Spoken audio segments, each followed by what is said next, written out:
Suite au dernier épisode de South Park qui mettait en avant le côté woke de la force à Hollywood, certains dirigeants chez Disney se sentiraient blessés, choqués, voire furieux. On voit ça ensemble.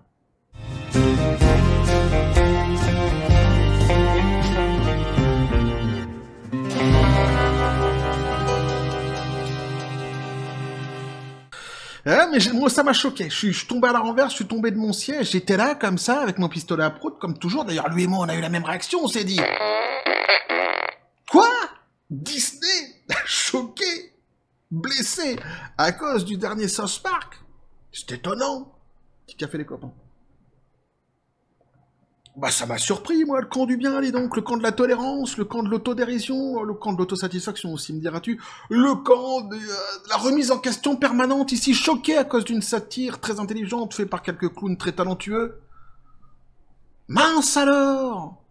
Mais c'est étonnant tout ça. Pour ceux qui n'ont pas suivi le délire, il y a quelques temps de cela, quelques jours, quelques semaines maintenant, South Park a sorti un épisode dans lequel il mettait en avant le côté woke de la force à Hollywood. Pour ce faire, ils ont pris pour vitrine, très belle vitrine d'ailleurs, Disney pour mettre en exergue le fléau woke qui sévit actuellement, pas que d'ailleurs, mais principalement ici il en est question dans le 7e art, donc à Hollywood.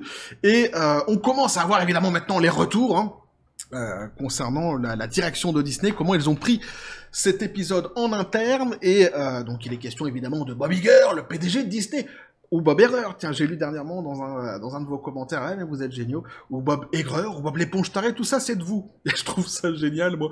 Dernièrement il y a quelqu'un qui m'a sorti un message en me disant, ouais, de toute façon c'est une vidéo anti-woke, mais comment ça pourrait être autrement de la part de quelqu'un qui rigole quand on dit Bob Iger? Ouais. Bah ouais, moi ça me fait rire, mais tu serais étonné de voir tout ce sur quoi je suis capable de rire. Je suis même capable de rire de moi-même. C'est étonnant. Essaye, tu vas voir. C'est un truc, ça peut surprendre comme ça, l'autodérision, mais ça arrive. Oui, c'est quelque chose qui me fait marrer. Mais c'est marrant parce que ces gens, justement, qui viennent en balançant une phrase comme ça, qui se pensent systématiquement d'une intelligence supérieure dans les commentaires et qui, en fait, lors de cette même écriture, lors de cette phrase, en fait, démontrent à quel point ils sont tout à fait l'inverse. Ça c'est fait. Donc, il est question donc de Bob Iger et aussi de Kathleen Kennedy, et celle qui s'occupe, je le déplore, aussi du côté Star Wars chez Disney, qui elle en prend quand même pas mal pour son grade, et on va se rendre compte que visiblement, vu ce qu'il commence à sortir maintenant des couloirs, eh bien, ils sont pas contents. Ils ont pas aimé, et surtout Kathleen Kennedy. Visiblement, elle est furieuse. Ah ouais. Et donc on nous dit, les dirigeants de Disney se sentiraient blessés à propos de l'émission spéciale South Park Joining the Pandaverse. Et moi, ça me fait marrer. C'est pour ça que je vous le partage. Alors, je suis en train de me retaper tous les South Park. Si, parce que je me suis rendu compte que j'étais passé à côté de certains épisodes. Par le passé, évidemment. Ouais, mais la vie de famille, le travail, les courses de poney... le jogging, le domino, tout ça, tu vois, ça prend trop de temps dans une vie. Et donc j'ai décidé de tous me les retaper. Alors c'est pas un sprint, hein, c'est une course de fond, mais je devrais y arriver au bout d'un moment. Et ça fait vraiment plaisir de revoir les épisodes que je connaissais déjà, et surtout de découvrir ceux que je ne connaissais pas. Je suis pas encore arrivé à Servietsky. Ça devrait arriver bientôt. Alors un nouveau rapport affirme que les dirigeants de Disney ne seraient pas satisfaits de la dernière émission de South Park, donc Joining the Pandaverse. South Park Joining the Pandaverse est sorti sur Paramount Plus fin octobre et a pris un certain nombre de clichés de Walt Disney Company et a fortement ridiculisé la présidente de Lucasfilm, Kathleen Kennedy. L'épisode a également transformé Kennedy en un mème se moquant de sa vision de productrice en répétant la même formule fatiguée et ratée. Plus précisément, Eric Cartman, dans le rôle de Kathleen Kennedy, explique au conseil d'administration de Disney comment réaliser ses films. Il dit donc à mettez une nana dedans, rendez la boiteuse et gay. Et donc vous avez ici, c'est une phrase qui est répétée comme ça plusieurs fois, qu'elle répète assez en boucle, on va dire, dans l'épisode. Hein. Vous avez ici un petit montage qui a été fait justement, assez sympathique, hein, pour ceux qui voudraient le voir. De toute façon, je mets tout le temps la description les liens, des sites sur lesquels je vais, dans la description des vidéos. On voit justement un petit montage comme ça avec toutes les fois où il, Cartman Kennedy, répète cette fameuse phrase. Donc après la sortie de l'épisode, Midnight Age a rendu compte des rumeurs selon lesquelles ils avaient entendu parler des réactions de Disney. Le fondateur de la chaîne, André Enerjar, déclare: ce que nous avons entendu, c'est que les pouvoirs de Disney et de Lucasfilm, comme tout le monde, savaient que l'épisode allait arriver et qu'ils allaient que l'épisode allait parler de eux, mais ils ne savaient pas à l'avance exactement dans quel sens. Quelque part, j'ai presque envie de te dire dès le début, il n'y a pas tellement de surprises. Pour parler de Disney actuellement, il suffit de suivre la tendance. Hein. Qu'est-ce que le grand public hurle depuis plusieurs mois? Le côté woke de la force chez Disney, qui est un vrai fléau. Donc, mais c'est dire à quel point ils sont vraiment dans leur tour d'ivoire et qu'ils prennent même pas l'ambiance de ce qui se passe autour d'eux. C'est un truc de fou.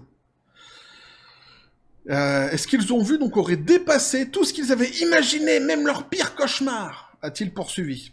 Ensuite, Enerjar a partagé la réponse en coulisses de Disney était un mélange de choc, d'embarras, de sentiments, de trahison et de douleur générale. Et alors là, c'est marrant parce que tu vois, cette réaction-ci, ou plutôt les mots qui sont mis sur les sentiments que certains dirigeants de Disney ont pu avoir, ces mots-ci peuvent très bien être transposés à la réaction qu'on a tous eue quelque part en tant que fan ou en tant que consommateur, lorsqu'on a vu une des licences qui était chère à notre cœur se faire démolir sur l'autel de l'idéologie woke, justement par Disney dans ces fameux remakes live-action qui, en règle générale, de toute façon, se cassent la gueule.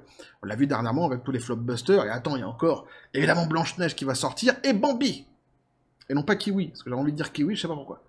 Ah, mais mon cerveau fait des chemins, parfois, emprunte des chemins pour arriver à certains résultats, mais moi, j'ignore pourquoi. C'est très étonnant.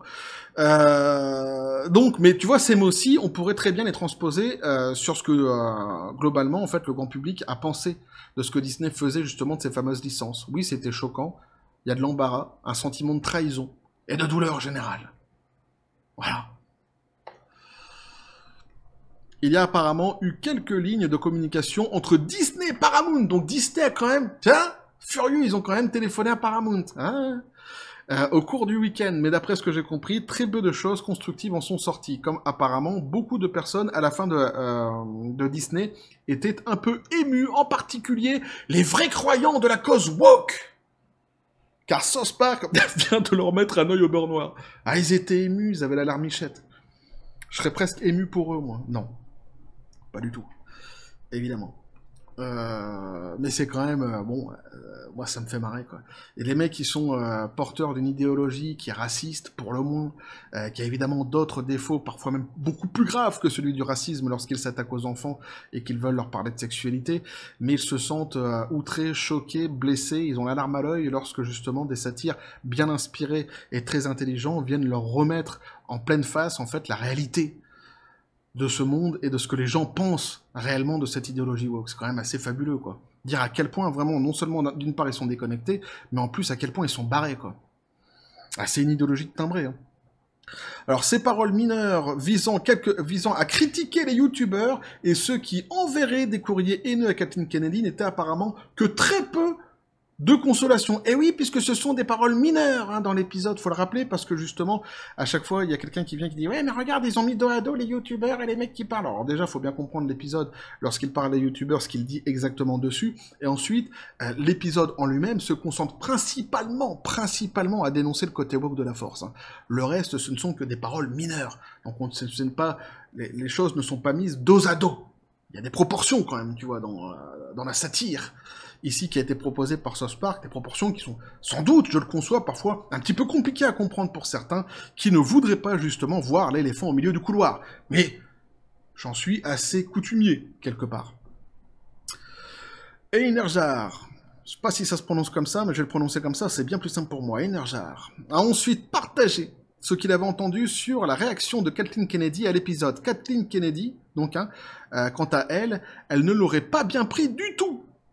Il a ajouté, d'après ce que nous avons entendu, Madame Kennedy est difficile, elle prend tout personnellement et réagirait avec colère, s'en prenant parfois à des intermédiaires. Et ça fait écho, évidemment, ici c'est ce qu'ils vont nous dire, à une certaine personne qui a justement, qui l'a ouvert justement dernièrement, On nous dit ici donc, hein, cette description de Kennedy semble être confirmée par l'ancienne actrice du Mandalorian, Gina Carano, qui a partagé un peu de sa satire envers Kathleen Kennedy sur X en détaillant son comportement. Alors ici, ils nous remettent le tweet justement de Gina Carano, qu'on avait déjà lu ensemble dans une précédente vidéo, qui justement nous expliquait ce que Gina Carano avait dit.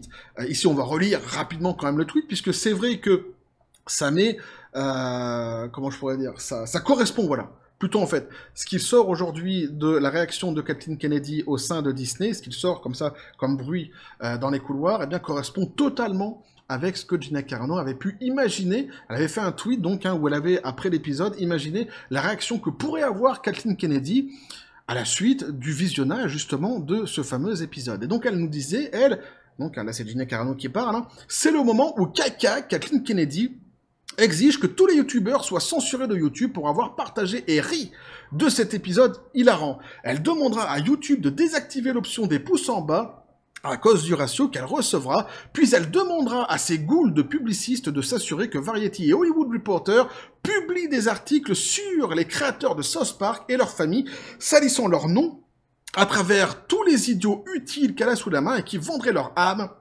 pour travailler pour Lucasfilm. Elle activera sa horde en ligne pour qu'elle répète que les créateurs de South Park sont racistes, bigots et transphobes, et exigera que les créateurs de South Park s'excusent publiquement en n'utilisant que des mots qu'elle approuve. Et enfin, elle exigera qu'ils se soumettent à un cours de rééducation de 45 personnes de la communauté LGBTQ via Zoom pour s'asseoir là et écouter à quel point ils ont été blessés dans leurs sentiments à cause d'un petit épisode de South Park. Mais peut-être que la fête est finie. Avait-elle donc terminé une partie de son tweet, parce qu'après elle avait dit encore d'autres choses, évidemment je vais pas revenir sur tout ce qu'elle avait dit, j'avais déjà fait une vidéo là-dessus. Mais en tous les cas, une partie de son tweet qui est repris justement ici dans l'article, ça correspond effectivement complètement avec les bruits qui sortent actuellement sur la réaction de Kathleen Kennedy, qui serait donc une réaction d'une personne qui serait furieuse et qui s'en prendrait à ses équipes pour passer ses nerfs tout simplement. Ce qui est marrant, c'est que quelque part on voit ici que, idem, Gina Carano parle de Kathleen Kennedy qui appellerait comme ça, qui passerait des coups de téléphone à YouTube, etc., pour essayer justement de réguler les choses dans son sens, et on se rend compte que visiblement, là aussi, il y a une correspondance avec ce que Gina Carano disait, comme quoi elle connaît bien la maison de Disney, puisque ils ont téléphoné visiblement à Paramount, tout de même, concernant ce fameux épisode. Et m'est avis que ce qu'ils ont dit à Paramount, c'est pas qu'ils étaient ravis, justement, de se faire épingler comme ça par South Park, mais sans doute l'inverse.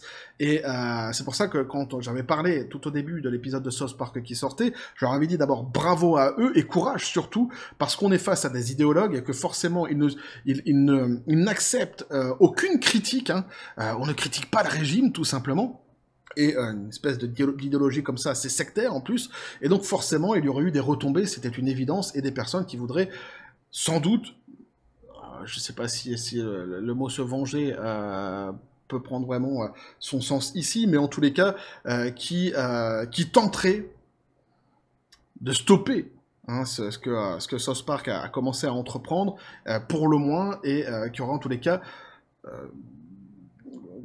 démontrer leur mécontentement assez rapidement envers les institutions concernées, et ici donc Paramount. Je pense que j'ai essayé d'être assez clair, je suis pas sûr de l'avoir été. Mais je pense que vous m'avez compris, vous avez l'habitude maintenant. Donc voilà, donc moi ici ça me fait rire, ça me fait marrer, c'est pour ça que je voulais vous le partager, parce qu'évidemment maintenant les bruits de couloir commencent à sortir, on commence à avoir des déclarations qui sortent comme ça des PDG de Disney, notamment donc Bob Iger et ici donc plus précisément Kathleen Kennedy, qui sont furieux.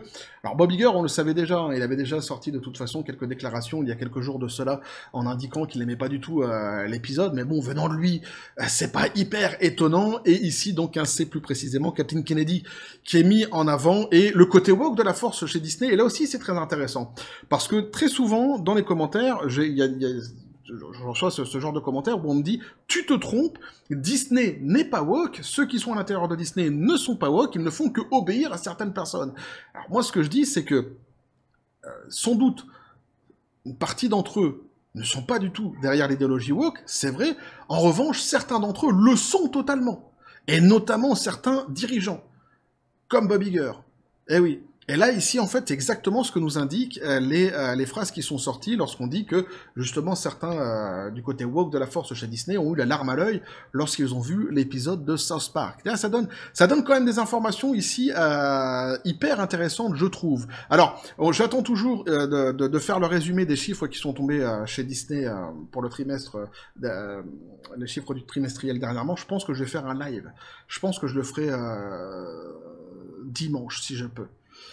Je vais essayer de régler tout ça, pour qu'on puisse... On va se faire un live Disney, pour qu'on en parle ensemble, qu'on voit exactement ce qui est en train de se passer dans la maison qu'on aurait, je pense que ça serait une bonne chose. Bref, voilà en tous les cas ce que je pouvais vous dire là-dessus, les copains, on va pas s'attarder plus que ça, juste, moi je trouve que ça c'est quelque chose d'assez risible, ça m'a fait marrer, donc je voulais, évidemment, vous le partager. Ils sont pas contents du tout, et moi je suis forcément ravi. Eh oui. Eh bah ouais, je les aime beaucoup de toute façon à la base South Park, donc je trouve que là ils ont visé en plus juste dans tout ce qu'ils ont dit, hein, tout ce qu'ils ont dit dans l'épisode, hein, même concernant justement les fameux youtubeurs qui auraient comme ça une espèce de haine contre le côté woke de la force sans jamais être capables de l'expliquer. Genre une espèce de truc comme ça automatique contre le côté woke de la force sans être capable complètement de l'expliquer. Je trouve que tout cela a été quand même vachement bien tourné de la part de South Park, il n'y a rien à enlever, il n'y a rien à rajouter. Voilà, pour le coup, c'est mon avis personnel. Bref, voilà ce que je pouvais vous dire là-dessus, les copains. N'hésitez pas à me dire ce que vous en pensez dans les commentaires, à vous abonner si le contenu vous a plu, activer la petite cloche pour les prochaines notifications, les prochaines vidéos qui vont arriver, à balancer un like, à partager la vidéo. Vous avez mon Xor, le Discord et le Facebook de la chaîne qui sont dans la description de la vidéo. N'hésitez pas à venir, à basculer du côté de la force absurde des réseaux sociaux. Sur ce, les copains, je vous dis comme toujours, la John Spartan. Paix et félicité. Un live Disney. Moi, je pense que c'est quelque chose qui va être intéressant, sympa, et qu'il va falloir mettre en place très rapidement. Ouais, je pense... Ou samedi, tu vois, ou dimanche. Mais ça dépend, tu vois, avec les décalages horaires et les machins, c'est jamais évident. En ce moment, en plus, j'ai pas mal de trucs. Mon chien qui a bouffé le câble ABS de ma bagnole, je l'ai dit dans la précédente vidéo. Eh ouais, mais elle est pas finie, l'histoire. Bref. Et que la force soit avec vous.